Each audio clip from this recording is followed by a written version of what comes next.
Hello friends, welcome to our YouTube channel જીત education. મિત્રો, સ્વાગત છે બધાનું જીત એજ્યુકેશન ચેનલમાં.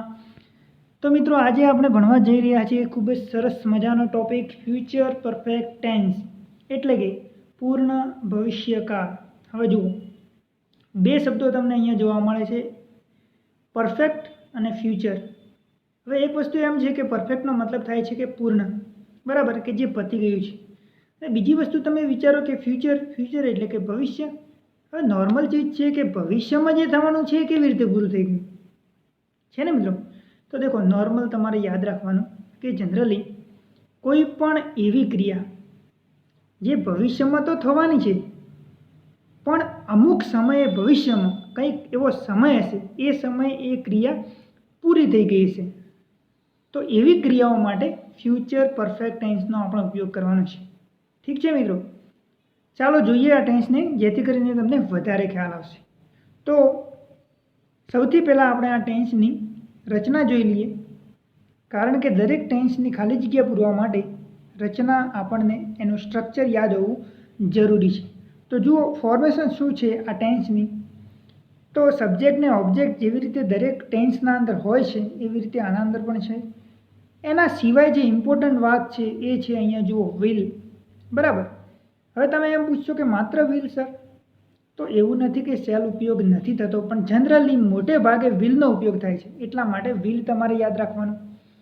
બીજી વસ્તુ, તેની સાથે વિલ પછી આવશે હેવ, અને હેવ પછી આવશે V3. આ ત્રણ શબ્દો તમારે યાદ રાખવાના છે. કયા ત્રણ શબ્દો? વિલ, હેવ અને V3. V3નો મતલબ ખબર જ છે ને, વર્બનું third form, past participle form of verb.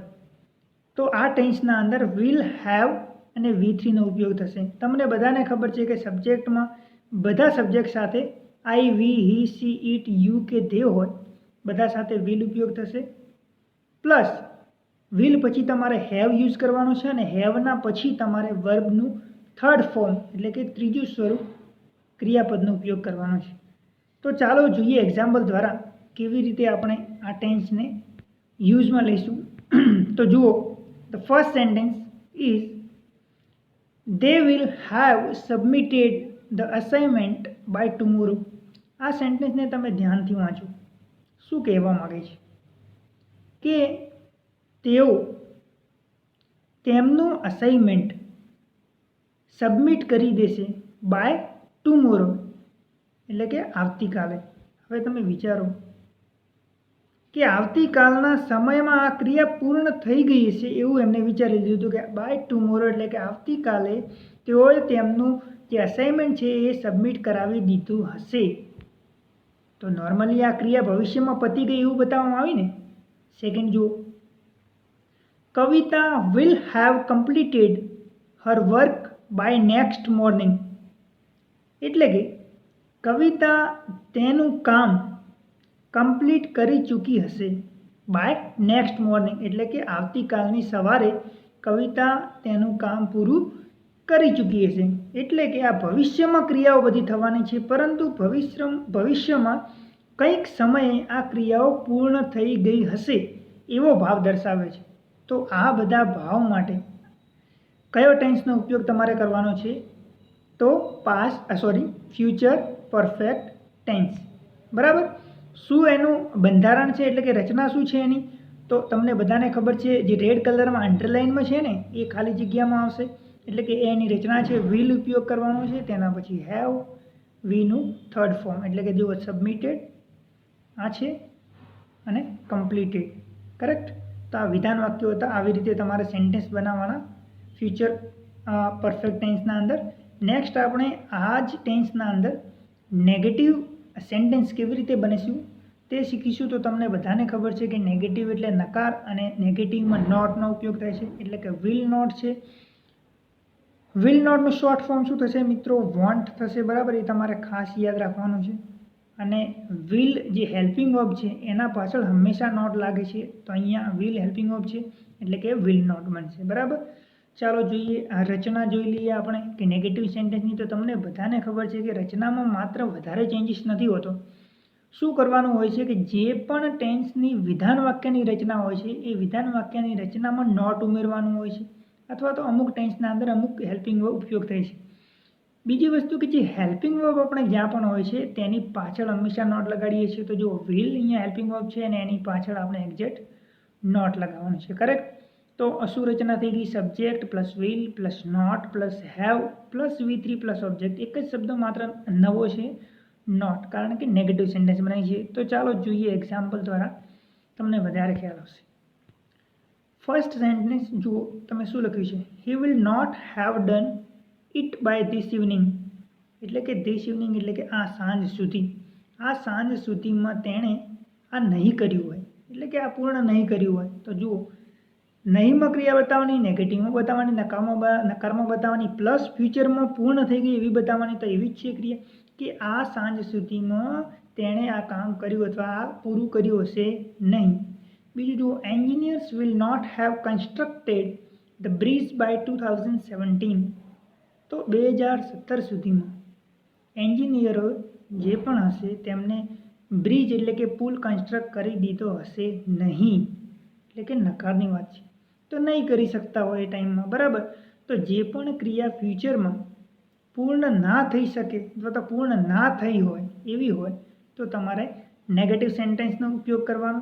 તેના પછી આપણે સમજવાનું છે ઇન્ટ્રોગેટિવ સેન્ટેન્સ, એટલે કે પ્રશ્નાર્થ વાક્ય. અને પ્રશ્નાર્થ વાક્યની રચના આપણે સૌથી પહેલાં જોવાની છે. તો જુઓ, પ્રશ્નાર્થ વાક્યની રચના છે સૌથી પહેલાં હેલ્પિંગ વર્બ વિલ, તેના પાછળ સબ્જેક્ટ હેવ, V3 અને ઓબ્જેક્ટ. બરાબર, કંઈ નહીં કરવાનું, માત્ર સબ્જેક્ટ અને હેલ્પિંગ વર્બને આગળ પાછળ કરવાના છે. જે સબ્જેક્ટ આગળ હતું એને હેલ્પિંગ વર્બની પાછળ, એટલે કે બંનેની જગ્યા અદલા બદલ કરવાની છે. બરાબર, તો થઈ જશે હેલ્પિંગ વર્બથી ક્વેશ્ચન બનાવવાનું. First question, will she have visited the zoo by tomorrow. એટલે કે આવતીકાલ સુધીમાં શું તે, એટલે કે તેણીનીએ, ઝૂ એટલે કે પ્રાણી સંગ્રહાલય જે પણ હોય છે તે વિઝિટ કરી લીધું હશે. ક્વેશ્ચન પૂછ્યો છે કે શું તેણીને વિઝિટ કરી લીધું હશે આવતીકાલ સુધીમાં શું પ્રાણી સંગ્રહાલય. બરાબર. બીજું જુઓ, will he have completed assignments by tomorrow. શું આવતીકાલ સુધીમાં તે અસાઇનમેન્ટ કમ્પ્લીટ કરી દીધું હશે તેણે.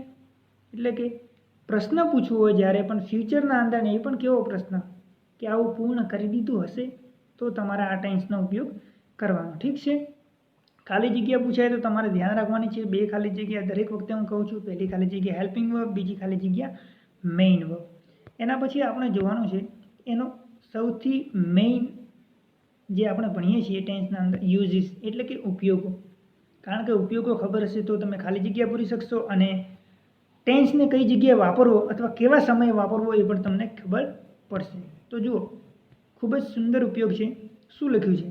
ભવિષ્યમાં કંઈક સમય પહેલાં ક્રિયા પૂર્ણ થવાની હોય ત્યારે, એટલે કે કોઈક સમય ભવિષ્યમાં એવો હશે જે સમયે ક્રિયા ઓલરેડી પતી ગઈ હશે, એટલે કે પૂર્ણ થઈ ગઈ હશે, અને આવું દર્શાવવું હોય તો તમારે આ ટેન્સનો ઉપયોગ કરવાનો.